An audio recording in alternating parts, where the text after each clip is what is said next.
हरे कृष्णा। या देवी सर्वभूतेषु शक्तिरूपेण संस्थिता नमस्तस्यै नमस्तस्यै नमस्तस्यै नमो नमः।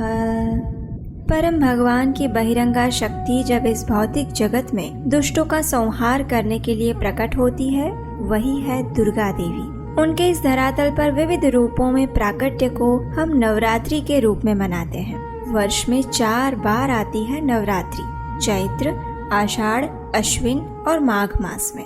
इन सभी चारों नवरात्रि में चैत्र और अश्विन मास में आने वाली शारदीय नवरात्रि को हम मुख्य रूप से मनाते हैं। नवरात्रि के इन 9 दिनों में भक्तगण दुर्गा देवी के विविध स्वरूपों की पूजा आराधना करते हैं, जैसे कि शैलपुत्री, ब्रह्मचारिणी, चंद्रघंटा, कुष्मांडा, स्कंद माता, कात्यायनी, कालरात्रि, महागौरी और सिद्धिदात्री।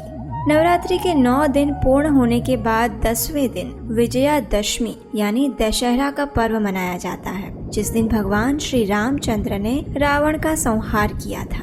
स्कंद पुराण में भगवान श्री हरि स्वयं कहते हैं कि गौरी, काली, उमा, दुर्गा, भद्रा, कांति, सरस्वती, मंगला, विजया, लक्ष्मी, शिवा और नारायणी के रूप में इस देवी का पूजन करने वाले अधिकृत मनुष्य का अपने प्रिय जनों से वियोग नहीं होता। दुर्गा देवी के 18 हाथ हैं। उन सभी में खेटक, घंटा, दर्पण, तर्जनी मुद्रा, धनुष, ध्वज, डमरू, परशु, पाश, शक्ति, मुद्गर, शूल, कपाल, शरक, अंकुश, वज्र, चक्र और शलाका सुशोभित रहते हैं।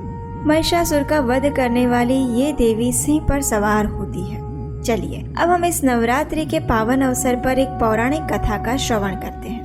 एक समय महिषासुर नाम का दैत्य त्रिभुवन पर विजय प्राप्त करने की इच्छा से शिवजी की घोर तपस्या कर रहा था। उसकी इस तपस्या से प्रसन्न होकर शिवजी प्रकट हुए। उन्होंने उस असुर से वरदान मांगने के लिए कहा और उस असुर ने ये वरदान मांगा कि उसकी मृत्यु किसी भी देवता और पुरुष के हाथों से ना हो। शायद उसने सोचा होगा कि उसके लिए भय का कारण सिर्फ पुरुष और देवता ही बन सकते हैं, और यहीं पर उसने एक भूल कर दी।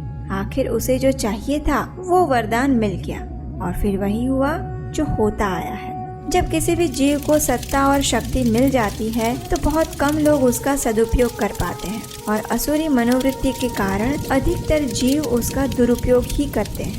ऐसा ही कुछ किया महिषासुर ने भी। अब उसने चारों ओर अपना आतंक फैलाना शुरू कर दिया। उसके भय से देवताओं को भी अपना स्वर्ग छोड़ना पड़ा। अब महिषासुर ने स्वर्ग, पृथ्वी और पाताल तीनों लोकों पर अपना आधिपत्य स्थापित कर दिया था। उसके इस आतंक से भयभीत देवताओं ने आखिर में भगवान शिव की शरण ग्रहण की। जब भगवान शिव को महिषासुर के इन दुष्ट कर्मों के विषय में पता चला तो उन्हें बड़ा क्रोध आया। उसी समय उनके तीसरे नेत्र से एक देवी प्रकट हुई। वो अनेकों सूर्य के तेज से दैदीप्यमान थी। उनकी सुंदरता अद्वितीय थी और उनके नेत्रों में क्रोध की ज्वाला थी। वहाँ उपस्थित सभी देवताओं ने अपने अपने अस्त्र शस्त्र उस देवी को प्रदान किए, और ये देवी और कोई नहीं, साक्षात माँ दुर्गा थी। सिंह पर सवार माँ दुर्गा ने 9 दिनों तक उस असुर से युद्ध किया और अंत में उन्होंने महिषासुर का वध किया। उनके इस विजय को हम नवरात्रि के रूप में मनाते हैं। नवरात्रि का पर्व शक्ति की आराधना का पर्व है, लेकिन इस शक्ति देवी की उपासना करने से पहले ये जानना जरूरी है कि आखिर दुर्गा देवी कौन है। तो सृष्टि के रचयिता ब्रह्मा जी दुर्गा देवी के विषय में कहते हैं, सृष्टि स्थिति प्रलय साधन शक्ति रेखा छायैव यस्य भुवनानि बिभर्ति दुर्गा इच्छानुरूपमपि यस्य च चेष्टते सा गोविंदमादिपुरुषं तमहं भजामि। अर्थात भगवान की चित्त शक्ति की छाया रूपी शक्ति इस भौतिक संसार का सर्जन, पालन और संहार करती है। इसी माया शक्ति को दुर्गा देवी कहा जाता है। ये देवी जिनकी इच्छा अनुसार सारे कार्य करती हैं, ऐसे आदि पुरुष गोविंद को मैं प्रणाम करता हूँ। दुर्गा देवी यानी भगवान की बहिरंगा शक्ति।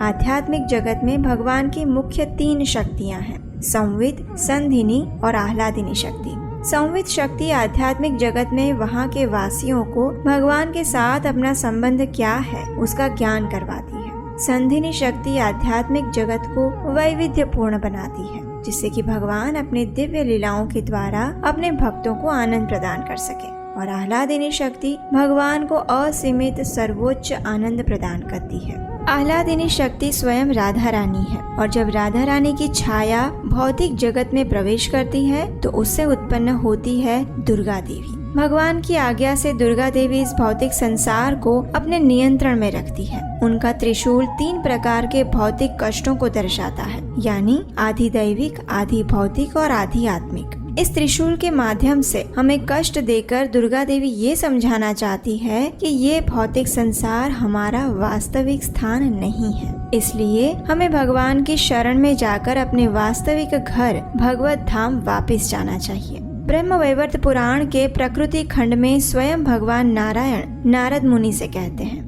येषां माया विना माया न करोति कृपां नृप, मायया तान् निबध्नाति मोहजालेन दुर्गतान्, नश्वरे नित्य संसारे भ्रामयेत् बर्बरा सदा, कुर्वती नित्य बुद्धिं च विहाय परमेश्वरम। अर्थात हे नृप, जिनके ऊपर यह माया कृपा नहीं करती है वो उन्हें अपनी माया से सांसारिक बंधन में बांध कर रखती है और मोह जाल में फंसाकर उनकी दुर्गति कराती है। इस नश्वर एवं अनित्य संसार में उन्हें ये सदैव भ्रमण करवाती है और परमेश्वर से अलग करके संसार को नित्य समझने की बुद्धि उत्पन्न करती है। अब देखिए, कुछ जीवात्माएं ऐसी भी होती है जो इस भौतिक संसार में इतने कष्ट भोगने के बाद भी इंद्रिय सुख भोगना चाहती है और अपनी स्वतंत्र इच्छा का दुरुपयोग करना चाहती है। ऐसे जीवों के लिए दुर्गा देवी ऐसे अवसर उत्पन्न करती है जिससे वे सदैव इस भौतिक संसार में ही रह सके और जन्म मृत्यु जरा व्याधि के चक्र में फंसकर कष्टमय जीवन व्यतीत करते रहें। जब तक हमारे अंदर काम, क्रोध, लोभ, मोह, मद और मत्सर रूपी अशुद्धियाँ पड़ी हुई है, तब तक हम इस भौतिक संसार से मुक्त नहीं हो सकते। और इन्हीं अशुद्धियों से हमें शुद्ध करने के लिए दुर्गा देवी भौतिक कष्ट देती है और कई बार कुछ क्षणिक सुख प्रदान करके हमारी भक्ति की परीक्षा भी लेती है। जब जीवात्मा इन सभी परीक्षा में उत्तीर्ण हो जाता है और स्वयं को शुद्ध कर लेता है, तब वह अपने घर भगवत धाम वापस जाने के लिए योग्य हो जाता है और उस वक्त सबसे अधिक प्रसन्नता दुर्गा देवी को ही होती है। तो इसलिए इस नवरात्रि के पर्व पर अगर आप दुर्गा माता की पूजा करने वाले हैं तो उनके विषय में सही ज्ञान समझने के बाद करिएगा, क्योंकि भगवान श्री रामचंद्र ने भी रावण के साथ युद्ध करने से पूर्व दुर्गा देवी की पूजा की थी और भगवान श्री कृष्ण ने भी महाभारत के युद्ध से पहले अर्जुन को दुर्गा देवी की पूजा करने की सलाह दी थी। लेकिन इन दोनों कार्यों के पीछे का उद्देश्य एक ही था, भौतिक अवरोधों से मुक्त होना और वास्तविक परम उच्च आध्यात्मिक गति प्राप्त करना। इसलिए इस नवरात्रि पर जब आप दुर्गा देवी की पूजा अर्चना करें तो उनसे ये भी प्रार्थना करिएगा कि वे आपको अपनी सही वाली कृपा दें, यानी परम भगवान श्री कृष्ण की भक्ति, जिससे कि आप इस दुर्ग के समान भौतिक संसार से मुक्त हो सकें और हमेशा के लिए अपने वास्तविक घर वापस जा सकें। यही है दुर्गा देवी का असली आशीर्वाद हम सब के लिए। तो ये थी आज की नवरात्रि विशेष कथा। क्या आप दुर्गा देवी के विषय में ये सारी बातें जानते थे? ये हमें नीचे कमेंट बॉक्स में लिखकर जरूर बताइएगा। अगर आपको ये कथा अच्छी लगी है तो इसे आज अपने सभी मित्रों और परिवारजनों को शेयर कर दीजिए, ताकि वे भी नवरात्रि का अर्थ सही मायने में समझ सकें और दुर्गा देवी से अपने वास्तविक कल्याण के लिए प्रार्थना कर सकें। ऐसी ही वैदिक ग्रंथों से प्रमाणभूत कथाओं को सुनने के लिए आपके अपने चैनल उपदेशाष्टकम को याद से सब्सक्राइब करना मत भूलिएगा। अगर आज की कथा से आप संतुष्ट हैं और हमारे इस वैदिक सनातन संस्कृति के प्रचार कार्य में आप भी अपना योगदान देना चाहते हैं तो स्क्रीन पर दिए गए नंबर पर आप हमें आर्थिक सहयोग भेज सकते हैं। आपके योगदान से हमारा उत्साह बढ़ेगा, हमें आने वाली वीडियो को बनाने में सहायता मिलेगी और इस वैदिक कथाओं के प्रचार में अपना हाथ बटाने का पुण्य फल आपको भी प्राप्त होगा। तो चलिए इस नवरात्रि पर्व पर माँ दुर्गा से अपने वास्तविक कल्याण के लिए प्रार्थना करते हैं और परम भगवान श्री कृष्ण की शुद्ध प्रेमा भक्ति की याचना करते हैं।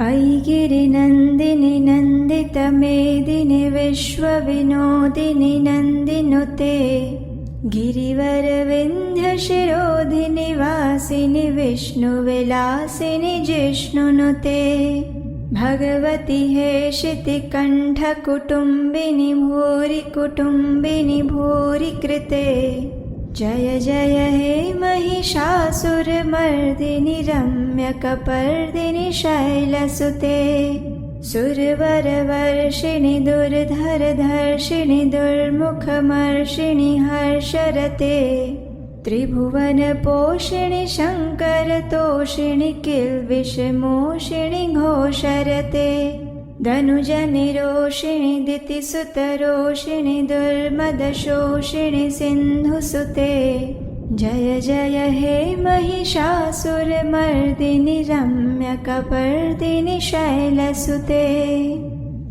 हरे कृष्ण।